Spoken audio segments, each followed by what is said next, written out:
मैनपुरी में महर्षि कश्यप जयंती के कार्यक्रम में पहुंचे सुहेलदेव भारतीय समाज पार्टी के राष्ट्रीय प्रमुख महासचिव अरविंद राजभर ने कई मुद्दों पर बयान दिया।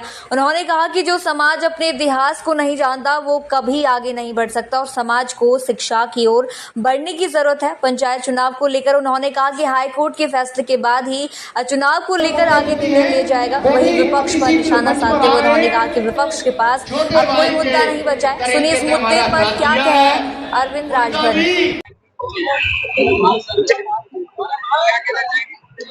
देखिए, आज पूरा देश महर्षि कश्यप जी की जयंती मना रहा है और देश में सभी लोग महर्षि कश्यप जी को याद भी कर रहे हैं जिन्होंने सृष्टि की रचना किया और प्रथम बार कश्मीर को उन्होंने जलांधर राक्षस से आजादी दिला करके वहां के राजा बने और कश्मीर को राज्य का दर्जा भी दिलाया।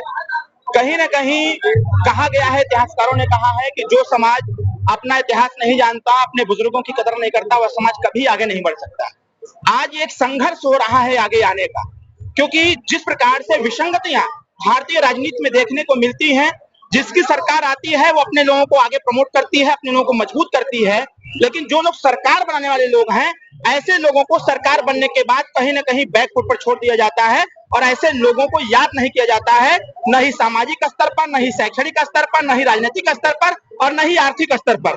सबसे बड़ी विसंगति ये है कि देश की आजादी के इतने साल होने के बाद कई लोगों की सरकारें आई और चली गई, लेकिन उसके बावजूद आज भी कश्यप, बिंद, केवट, मल्लाह, राजभर, पाल, प्रजापति, बंजारा, खंगार तमाम जाति के लोग हैं जो आज भी झोपड़ी में निवास कर रहे हैं। कहीं न कहीं इसका एक और भी कारण है अशिक्षा का।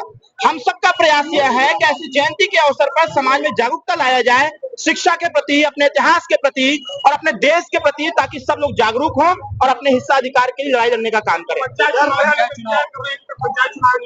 पंचायत चुनाव, मैं फिर से बता दूं आपको कि पंचायत चुनाव पर जिस प्रकार का अपडेट आ रहा है, माननीय नेताजी का निर्देश था कि पंचायत चुनाव 15 अप्रैल के बाद इसकी घोषणा करेंगे, लेकिन जिस प्रकार से हाई कोर्ट में पीआईएल दाखिल की गई, पीआईएल दाखिल होने के बाद करीब 21 जजों की बेंच बैठ रही है।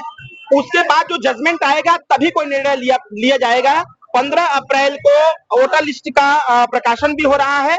अगर जजमेंट आ गया तो उसके बाद चुनाव की घोषणा तुरंत हो जाएगी। वीडियो को लेकर के काफी चर्चा हो रही है, हिंदू सनातनी की बात कही अपने मंच से भी, और वही राजभर जी एक वीडियो वायरल हो रहा है इसमें कि नवरात्रि के समय में दिखाई दे रहे थे।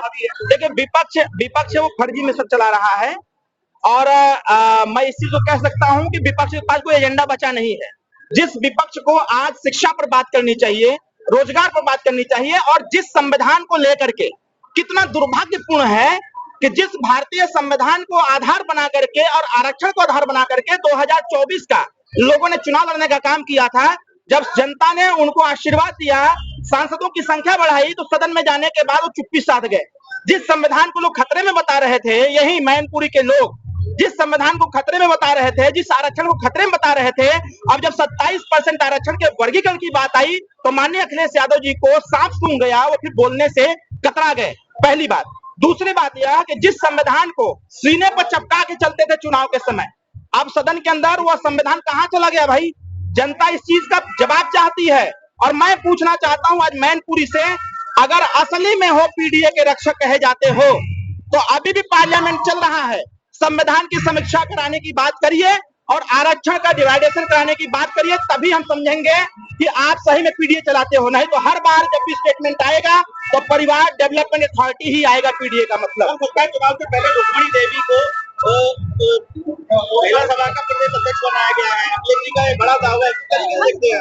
अखिलेश जी चाहे कितनों यंत्र चला ले, कुछ होने वाला नहीं है, क्योंकि अखिलेश यादव जी का जो गुंडा राज रहा, अरे मैं पूर्वांचल छोड़िए, इसी मैनपुरी की बात करता हूँ, जिस प्रकार का माहौल यहाँ पर रहा है, वो तो हमारे प्रेम कश्यप जैसे कार्यकर्ता, हमारे हजारों कार्यकर्ताओं ने मोर्चा संभाला, आज गरीब सांस लेना चालू कर दिया है।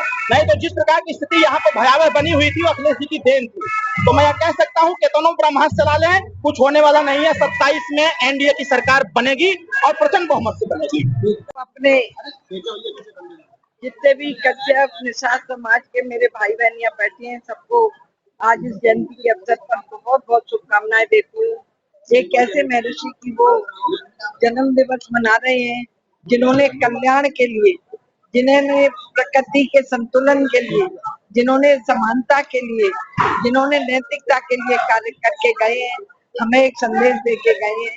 हम ऐसे महापुरुष, ऐसे महर्षि को जन्म दिवस मनाकर अपने समाज में ये संदेश देना चाहते हैं कि हमें उनके बताए रास्ते पे चलना चाहिए। हाल ही में भी राजनाथ सिंह ने बयान दिया था, उसको लेकर के पाकिस्तान के रक्षा मंत्री है। अरे भैया, अरे उन्होंने आज ही बता रहा हूँ, उन्होंने बयान दिया, उन्होंने कहा कि अगर भारत हमला करता है तो उसका जवाब कोलकाता पर हमला करके देंगे।